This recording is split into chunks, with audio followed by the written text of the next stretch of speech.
projet PAC Casamance est venu aujourd'hui à Bambali pour rencontrer la mairie, plus les producteurs, à savoir les agriculteurs. Donc vraiment nous trouvons ça très alléchant. Nous sommes satisfaits de leur venue parce que le partage a été très fluide. Les mesures d'accompagnement sont là. Donc qui parle d'identification des producteurs et aussi de la mise sur pied d'une plateforme qui va permettre à un meilleur accompagnement des producteurs. Vraiment, nous trouvons ce projet-là qui est venu à sa juste valeur. Donc, à son heure aussi, là, nous ne ferons que nous en féliciter parce que les producteurs s'activent dans beaucoup de filières, mais au finish, il y a le problème d'écoulement qui pose d'énormes problèmes.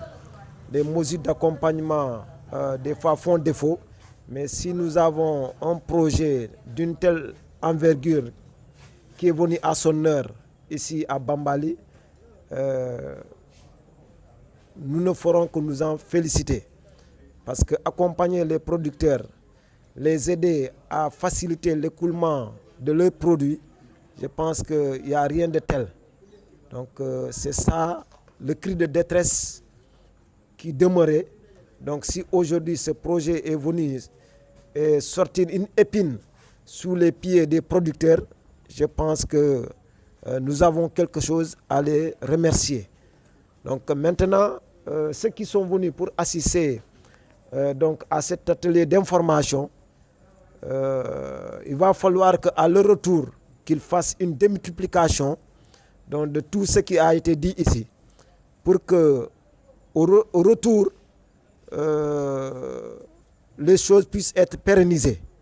Parce que c'est la pérennisation des actions des fois qui font défaut en milieu rural. Mais je pense qu'avec ce projet, vu l'engagement donc, des porteurs de projets, je pense que on va voir la lumière. Nous ne ferons que dire aux futurs bénéficiaires de ce projet-là d'être engagés. Parce que l'engagement citoyen et le leadership aussi, cultiver le leadership, faire tout pour s'approprier de ce projet-là.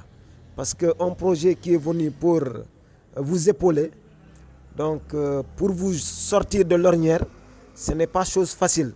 Là, c'est de l'aubaine. Donc, c'est de l'or que nous avons. Il va falloir qu'ils soient conscients de ça. Les bénéficiaires soient conscients de ça.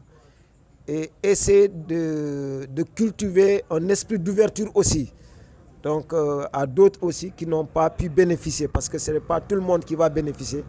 Mais qu'il y ait un esprit d'intégration, un esprit de partage, un esprit d'ouverture pour que ce projet-là puisse être pérennisé en milieu rural. Ce consortium-là et les bailleurs-là, je pense qu'ils sont là pour la population.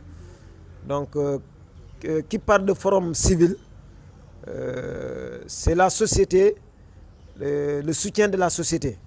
Donc, un projet qui est là pour soutenir la société, nous ne ferons que les remercier et leur souhaiter une bonne continuation et que ce projet-là aussi puisse être pérennisé et qu'il y ait une entente cordiale entre eux.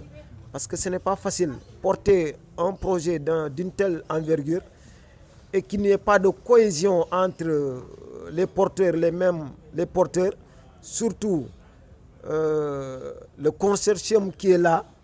Il va falloir qu'il y ait une cohésion entre eux. Et le souhait le plus absolu de la municipalité et que ce projet-là puisse perdurer. Je suis très content de l'accueil de la mairie et de l'engagement soit de la mairie, soit de tous les groupements qui sont venus.